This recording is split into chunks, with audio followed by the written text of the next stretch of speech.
Conversaremos sobre la administración del trabajo, aspectos normativos. El trabajo podría ser de dos tipos.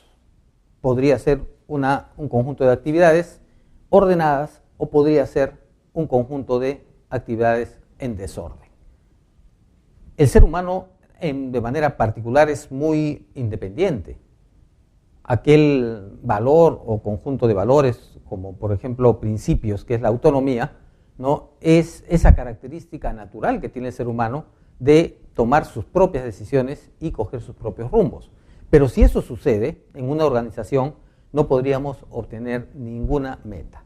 Tiene que haber entonces un ordenamiento general en las organizaciones, de tal manera que cada uno sepa cuál es el rol que le compete en una organización, cuál va a ser el trabajo que van a desempeñar, con quién van a tener dependencia, cuál es su ubicación en la organización, de tal manera que todos de manera coordinada, como un sistema, puedan dirigirse hacia el logro de las metas de la organización, no al logro de las metas no individuales, sino de las metas corporativas.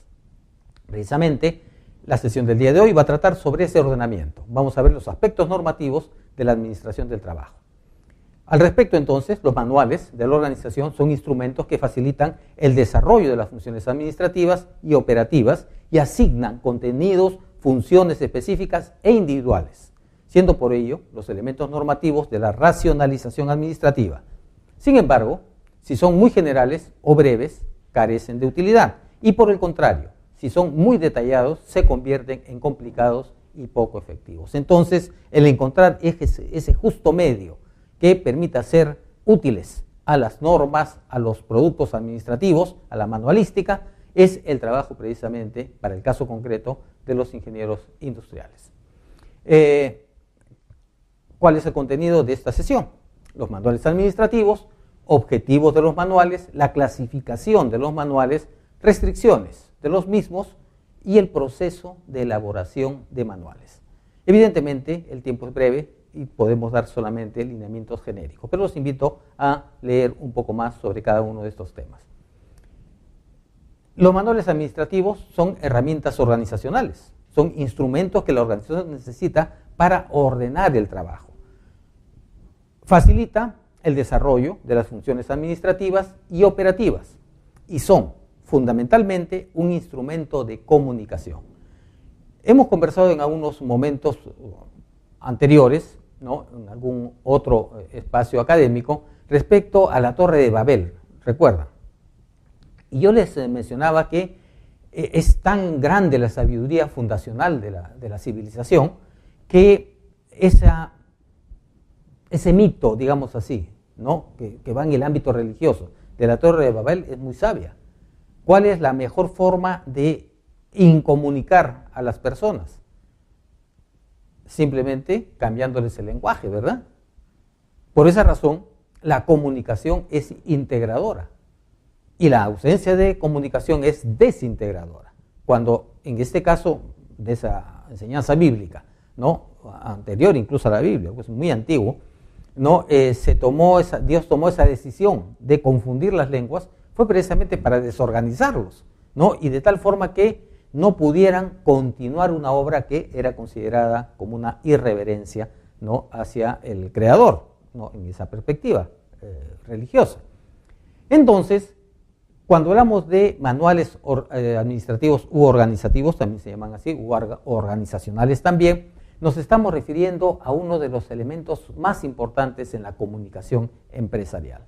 Bien, va a contener la descripción de las actividades individuales y los procedimientos para cumplir esas actividades.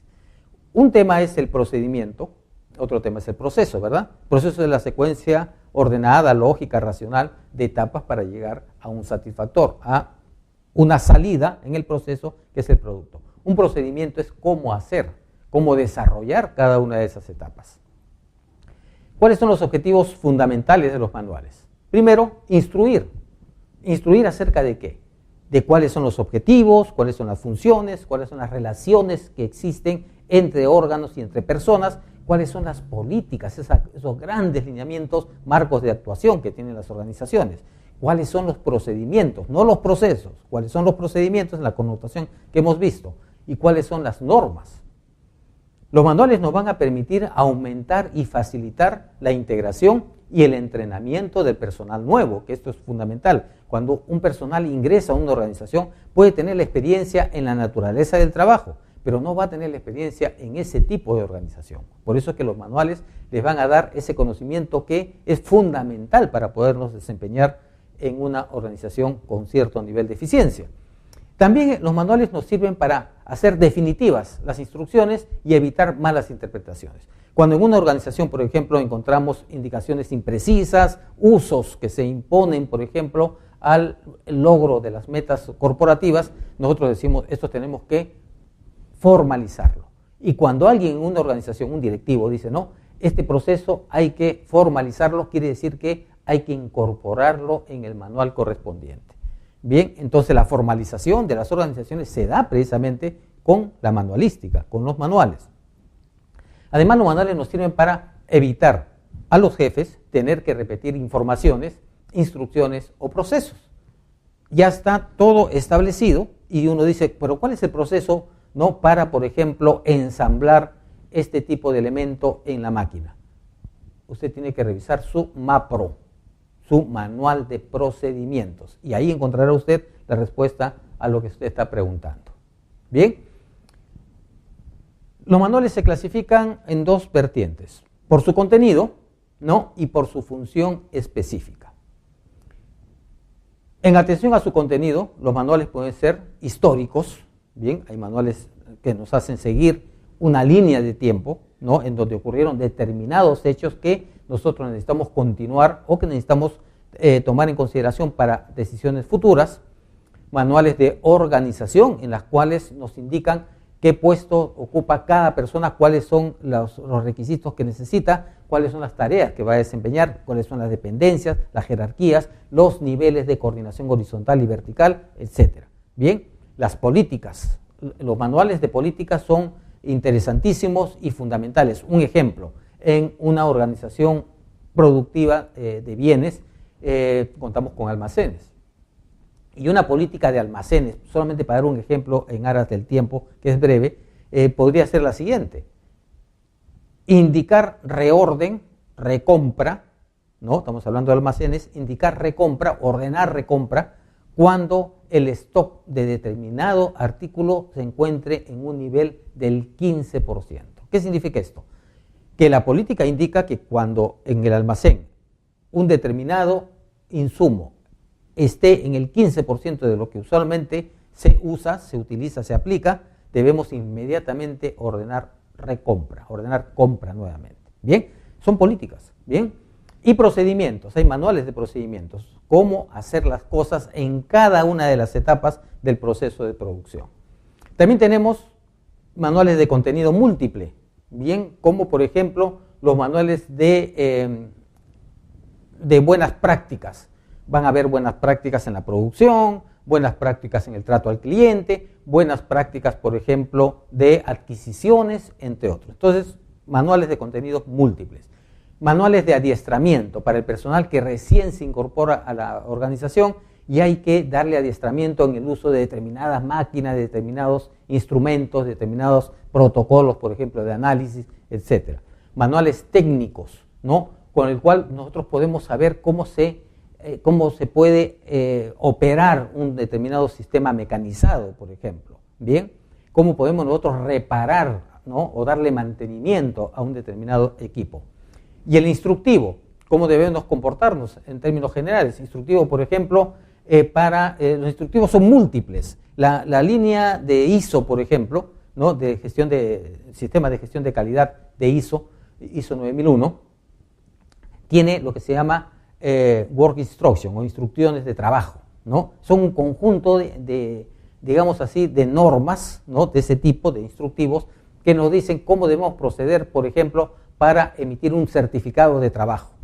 Bien, tenemos un manual de instrucciones en los cuales nos indica cómo debemos proceder y un formato incluso, ¿no?, ante una solicitud de un certificado de trabajo. Ahora, los manuales, por su función específica, pueden ser manuales de producción. Ya son manuales técnicos específicos, por eso es de función específica, cómo producir manuales para vender, qué protocolo, qué caminos debemos seguir para poder ejercer esa función de venta, que es tan importante para las organizaciones. Manuales para comprar, ¿bien? Manuales para, digamos, tramitar empréstitos hacia las entidades intermediadoras financieras. Manuales contables, donde están todos los ítems que debe tener una contabilidad. Estos manuales son oficiales incluso. Hay digamos, un manual integrado de procesos contables privado y hay un manual integrado de procesos contables gubernamentales. Bien. Manuales para otorgar crédito y para efectuar las cobranzas. ¿Con qué etapas y qué procedimiento debo seguir yo para otorgar un crédito a un cliente y cómo debo yo efectuar la recuperación de ese capital? Bien. Y los manuales generales, ¿no es cierto? Los manuales, por ejemplo, de asistencia, permanencia, ¿no?, en la institución, manuales de buenas, digamos, de clima organizacional, cómo debemos nosotros actuar dentro de la organización para que se cree un buen clima organizacional, para construir, por ejemplo, cultura organizacional, entre otros. Bien. Como todo en la vida, como absolutamente todo, tiene ventajas, tiene desventajas, tiene aspectos que le dan fluidez a los sistemas o subsistemas, pero también hay restricciones. Entonces, los manuales tienen algunas restricciones. Y eso es básicamente tema superable 100%, pero tenemos que considerar que la redacción, la preparación de manuales tiene sus restricciones. Por ejemplo, si se redacta con deficiencias, va a confundir al trabajador. Definitivamente, el manual tiene que ser aprobado. Las organizaciones tienen sus oficinas, depende de la magnitud, porque a veces puede ser una misma persona en las microempresas que hagan de todo, pero tiene que haber la función establecida. Entonces, hay funciones de racionalización, que es donde se ejecuta estos manuales, en cuanto fundamentalmente quizá a aspectos organizacionales, pero aspectos funcionales, ¿no?, y organizacionales también los lleva las oficinas de planificación y desarrollo. Entonces, si nosotros vamos a redactar de cualquier manera los manuales, definitivamente que sin una connotación técnica, no vamos a conseguir que sirva de un elemento efectivo de comunicación, sino más bien va a confundir, ¿verdad? Además, el costo de producción y actualización puede ser alto, y por eso es que algunas personas prefieren ir al internet y copiar un manual, que eso es lo más detestable que puede haber, porque no se puede copiar el intelecto de otra persona con esa libertad, en primer lugar, y en segundo lugar, porque la manualística es ad hoc. La manualística se tiene que desarrollar exclusivamente para un determinado espacio laboral. No puede hacerse, intercambiarse, hoy préstame tu manual, ¿no? Puede prestármelo un manual, un colega, digamos así, para que yo le dé una leidita, así es que no estoy muy enterado del tema, pero pues yo tengo que desarrollarlo. Y eso tiene un costo. Entonces, ese costo también a veces es restrictivo. Además, si no se actualiza periódicamente, pierde efectividad, como todo en esta época. En esta época no podemos quedarnos dormidos. Todo aquello que nosotros hagamos debe ser siempre parcial en el tiempo, porque la economía, el mercado es muy dinámico, exige cosas nuevas, aparecen nuevas cosas en el mercado, en la técnica, en la tecnología, en las prácticas de producción, en los requisitos oficiales, ¿no? Para todo tipo de cosas, ¿no? En el mundo ahora el Perú y todas las sociedades están integradas, entonces hay un desarrollo en Singapur y ese desarrollo pronto lo vamos a tener que implementar acá en el Perú. No porque haya que imitar como se hacía antes, sino simplemente porque Singapur va a tener relaciones comerciales o tiene con otras sociedades y de una u otra manera esas sociedades que comercian con nosotros nos van a exigir comportarnos de acuerdo a las normas nuevas de Singapur. Bien, entonces esa interrelación que existe de manera permanente es lo que nos obliga a tener que actualizarlo periódicamente. Y a veces no contamos con las personas especializadas y todo el tiempo para poder hacer este trabajo. Tenemos que encargarlo a un consultor y seguimos sumando a veces costos, ¿verdad? Eso es restricción. No es una restricción insalvable, les dije al inicio, pero son restricciones al fin y al cabo. Además, otra restricción puede ser que incluyen solo los aspectos formales de la organización. Y sabemos que en la organización hay dos mundos. Toda organización tiene dos mundos y todo aquel que me escucha se va a dar cuenta que toda organización tiene dos mundos.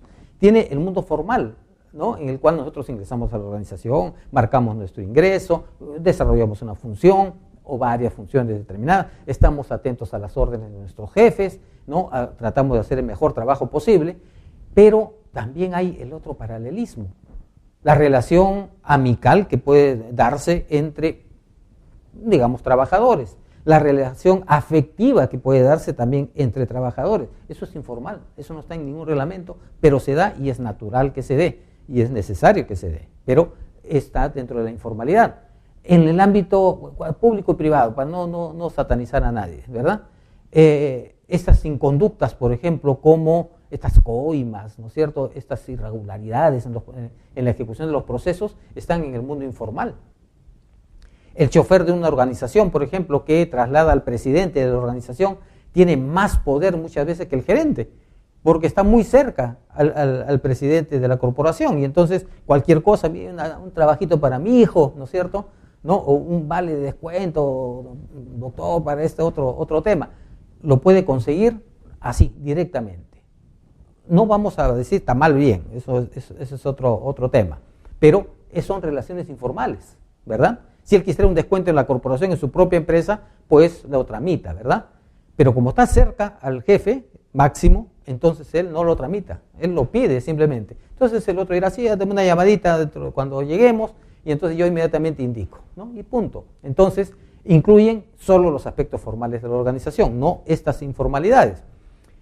Después, cuando son muy breves, carecen de utilidad, porque no cogen, digamos así, muchos aspectos importantes para la organización y van a haber grandes vacíos que le van a quitar operatividad a la organización, porque no vamos a saber cómo resolver algunos casos que se van a ir presentando.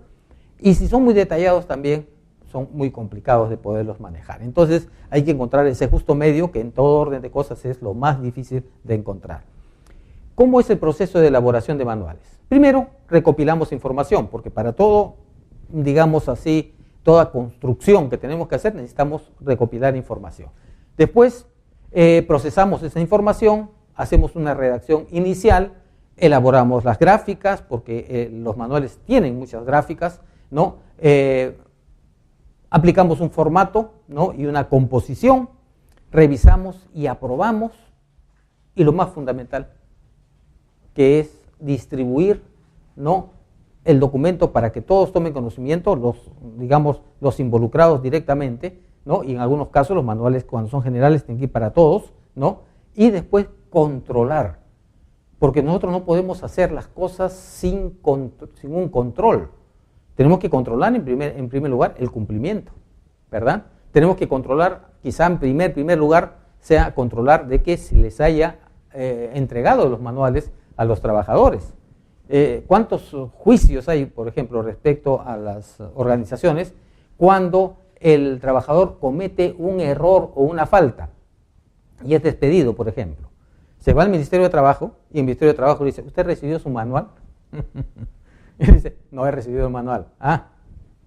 Ahí usted ganó ya, ¿no es cierto? Entonces, la manualística es importante, pero tiene que controlarse, como digo, primero, en que se le haya entregado al trabajador con su cargo. Eso es fundamental. Tiene que entregárselo, aunque sea virtual, ¿no? Porque si ya se le entrega virtual, no tiene que firmar nada, ¿no es cierto? Se le envía su correo, ¿no? Le envía usted el presente, los saludos, le doy la bienvenida a nuestra organización y ahí tiene usted su conjunto de manuales. Punto. ¿No? Cuando haya acciones de control, lo primero que tiene que revisar si es que recibieron sus manuales. Y si recibieron, ahí sigue para adelante el control. Ya cumplimiento, ¿no?, si es que el manual tiene algún defecto que se está viendo, ¿no?, en el interín que puede ser subsanable y para la edición siguiente se corrige. ¿Bien? Y si es algo sumamente importante, ¿no?, se le hace lo que es famoso ahora, ¿no? Se le hace una adenda, ¿no? Pero una adenda en el buen sentido de la palabra y en la mejor intención. Bien. Para gestionar entonces eficientemente se debe contar con una organización formal, la que a su vez logra este estatus en base a un conjunto de productos administrativos denominados manuales. Para esta tarea se debe incluir una oficina de racionalización administrativa porque el diseño de manuales es un trabajo metódico, sistemático y fundamentalmente altamente especializado. No olviden de leer a Álvarez, Manual para elaborar manuales de políticas y procedimientos. Muchas gracias.